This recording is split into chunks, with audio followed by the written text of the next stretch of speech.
Um acidente grave hoje de manhã na rodovia dos Bandeirantes, em Santa Bárbara do Oeste, deixou 5 pessoas feridas, entre elas uma criança em estado grave.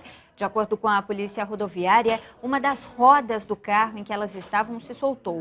O motorista perdeu o controle e capotou o veículo. Ainda não se sabe as causas do acidente. As vítimas foram levadas para o hospital de Sumaré, mas o estado de saúde delas não foi divulgado. Moradores de Pinhalzinho, na região de Bragança Paulista, fizeram hoje um protesto contra a violência. A população, que está revoltada depois de um crime que chocou a cidade no mês passado, pede a redução da maioridade penal.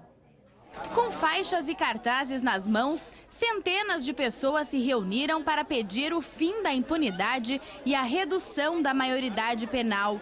O protesto foi organizado depois de um crime que chocou a cidade de Pinhalzinho.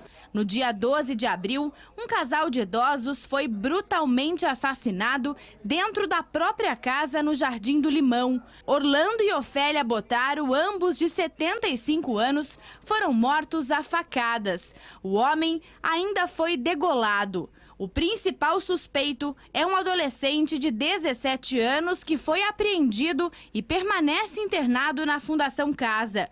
A população está com medo e aproveitou para pedir mais segurança às autoridades.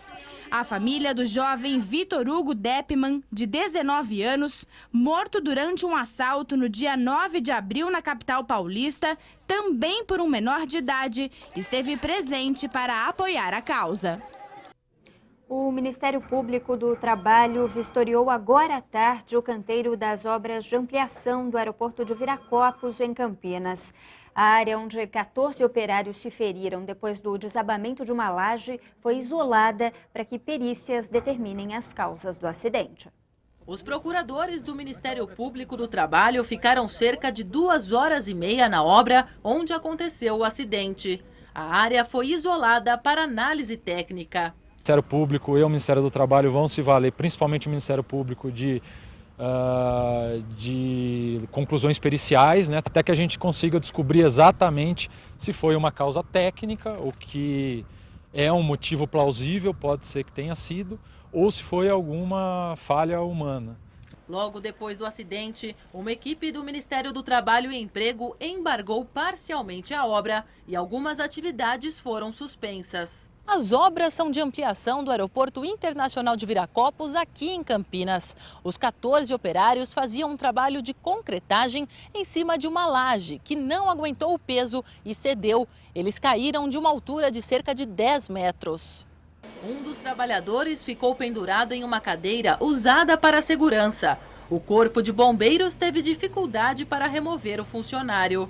Os 14 operários foram levados para hospitais, um deles em estado grave. O que a gente constata, né, que eu tenho dito, é desde o primeiro acidente, aqui é o prazo, né? Eles estão trabalhando num ritmo muito acelerado, envolve uma gama muito grande de trabalhadores e a chefia e a parte de engenharia não tem respeitado as normas de segurança. Este é o segundo acidente em 40 dias no canteiro de obras do aeroporto. No fim de março, um homem morreu soterrado. Ele fazia uma escavação quando a terra desabou. A concessionária Aeroportos Brasil e o consórcio construtor Viracopos informaram que vão apurar as causas do acidente e que estão prestando todo o apoio às vítimas. Campinas concentra o maior acervo de trens a vapor de toda a América Latina e acaba de concluir a restauração de mais 2 peças de Maria Fumaça. O carro-restaurante e a locomotiva da década de 50 revelam a riqueza de detalhes desse secular meio de transporte.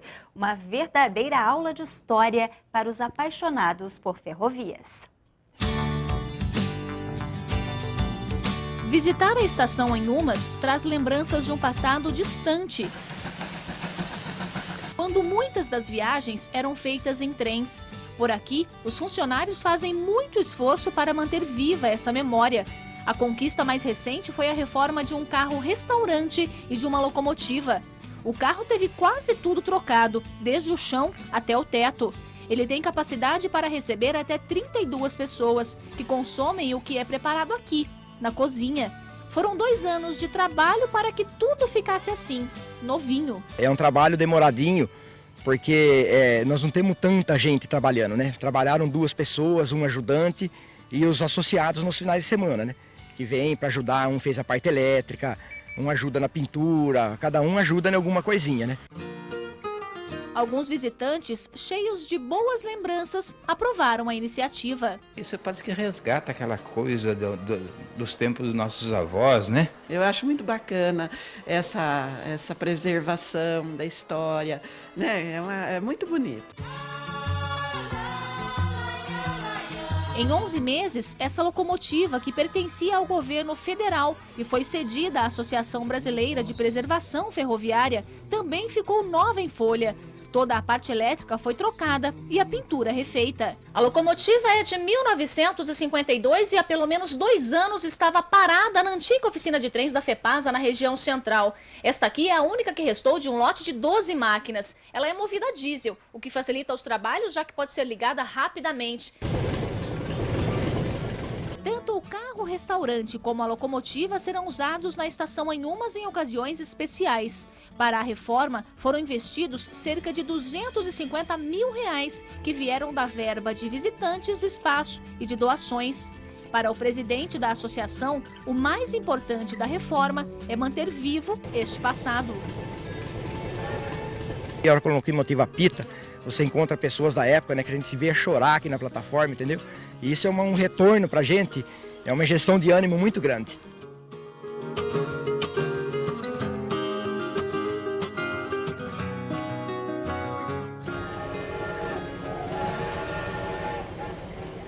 A estação Anhumas fica na rua Doutor Antônio Duarte da Conceição, número 1500. Mais informações pelo telefone 19 3207 3637. E estas foram as notícias de hoje. Fique agora com o Jornal da Band.